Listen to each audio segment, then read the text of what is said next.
ভালো বলতে অনেক এনজয় করে কাজটা করেছি। আচ্ছা, আর এমন অনেক এক্সপিরিয়েন্স হয়েছে যেটা হয়তো কাব্যকথা হিসাবে আমার হতো না, সেটা আমার চরিত্রের কারণে, কুমকুমের কারণে আমার হয়। সেটা গ্রামে দৌড়ে বেড়ানো হোক বা একসাথে সবার সাথে এনজয় করে কাজ করা হোক। আর চেষ্টা করেছি কুমকুমকে যতটুকু নিজের মধ্যে আনতে পারি ওভাবে কাজটা করার। আর ওভারঅল এক্সপিরিয়েন্স হয়তো আমার আরও ভালো হয়েছে আমার কো আর্টিস্টরা, আমার প্রোডাকশনে যারা ছিলেন ওদের জন্য, কারণ ওরা খুবই যত্ন নিয়ে আমাকে কাজটা করিয়েছেন। সবসময় দেখেছেন যে আমি কোথায় যাচ্ছি, ঠিকঠাক আছে কি না, এই ব্যাপারটা সবসময় মেক শিওর করেছেন। এটার জন্য থ্যাংক ইউ ওদেরকে। আর ভালো ছিল। বড় পর্দায় প্রথম কাজ কেমন লাগছে? আম, ভালো লাগছে, ডেফিনেটলি খুবই ভালো লাগছে, একটা ড্রিম কাম ট্রুর মতো একটা ব্যাপার। আর এখনও তো নিজেকে ওভাবে দেখিনি বড় পর্দায়, সেটা 1 তারিখ যখন দেখবো তখন হয়তো আরও ভালো লাগবে। আর খুবই ভালো লাগছে এখন সব মিলিয়ে।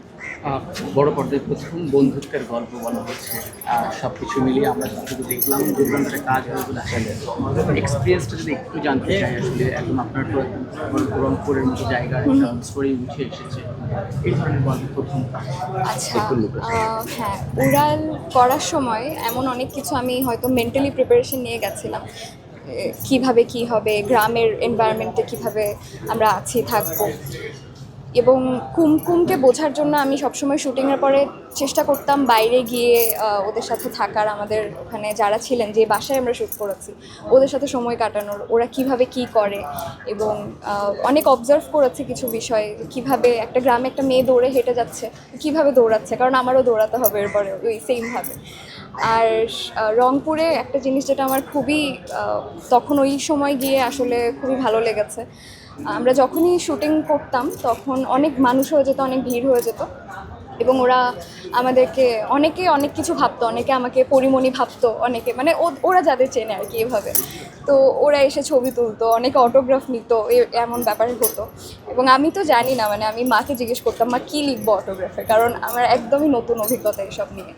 আর ওভারঅল জায়গার মানুষগুলো খুব ভালো ছিল, খুব সুইট ছিল, এবং সব মিলিয়ে এই কারণে হয়তো কাজটা আরও ভালো হয়েছে। কুমকুম চরিত্রটা উড়াল সিনেমায় আসলে কতটুকু গুরুত্ব বহন করবে, গল্পের মোড়ের ক্ষেত্রে কতটুকু জায়গা ক্রিয়েট করেছে?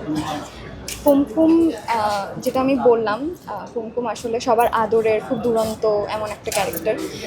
আর গল্পের সাথে কুমকুমের যেই ব্যাপারটা, ওটা আসলে খুব ডিটেলসে বলতে গেলে একটু স্পয়েল হয়ে যাবে, তো যদি ছোট করেই বলি। হ্যাঁ, হ্যাঁ, হ্যাঁ, বন্ধুত্ব নিয়ে যেহেতু গল্প, এখন আমাদের সবার বন্ধুত্ব তো অনেক মোড় নেয়, অনেক দিকে যায় আমাদের সবার ফ্রেন্ডশিপসগুলো। সেই মোড়গুলোর মধ্যেই একটা মোড়ে হয়তো কুমকুমও আসে, এবং কুমকুমের কারণে হয়তো এমন কিছু একটা হয় যেটা হয়তো ওরা 3 বন্ধু কখনো ভাবেনি যেমন কিছু হবে। সেই সূত্রে কুমকুমের চরিত্রটা হয়তো ভালোই গুরুত্বপূর্ণ ছিল। আর স্ক্রিন টাইমের ব্যাপারটা আসলে আমি ওভাবে বলবো না, কারণ স্ক্রিন টাইম আমাদের সবারই প্রায় কম বেশি ভালোই ছিল। গুরুত্বের কথা যদি বলি, কুমকুমের চরিত্রের কারণেই আসলে, যেটা আমরা ক্লাইম্যাক্স ব্যাপারটা বলি, ওই ব্যাপারটা হয়তো কোথাও না কোথাও কুমকুমের কারণেই হয়। সিনেমার প্রচারের শাড়ি পরেছেন একদম সিনেমার আদলে, আসলে আমাদের যখন প্রথম আমাদের যিনি কস্টিউম ডিজাইন করেছেন, এনামতারা সাকি, উনি আমাদের যখন প্রথম শাড়িটা দেখান, তখন আমি বলি যে আচ্ছা আমরা কি সবাইকে নিয়ে একসাথে শাড়িতে আমরা হাঁটবো। তো উনি বললো যে আমরা সবাই একই রকম দেখতে লাগলে ভালো লাগবে দেখতে। আর ভালো লাগছে, নিজেকেও দেখছি নিজের শাড়িতে, এটা সব মিলিয়ে ভালোই লাগছে। রংপুরের ভাষায় যদি কিছু শুনতে চাই আপনার কাছ থেকে।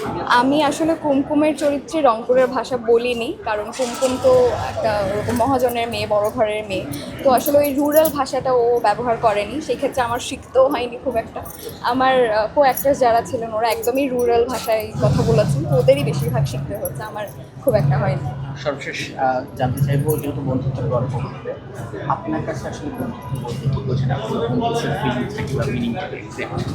বন্ধুত্ব বলতে আমি আমার এই অল্প জীবনে যা বুঝেছি, এবং আমার জন্য বন্ধুত্ব যা, আমি আমার বাস্তবে আমার যে বন্ধুরা আছে তাদের সাথে আমার দিনের অনেকটা সময় তাদের সাথে কাটে।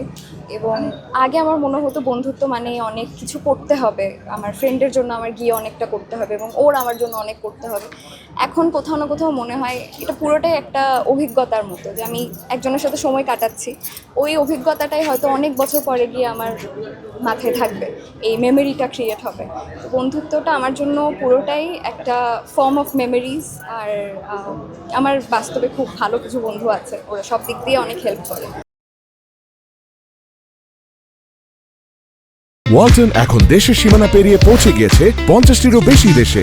ওয়ালটন, ঘরে ঘরে বিশ্বজুড়ে।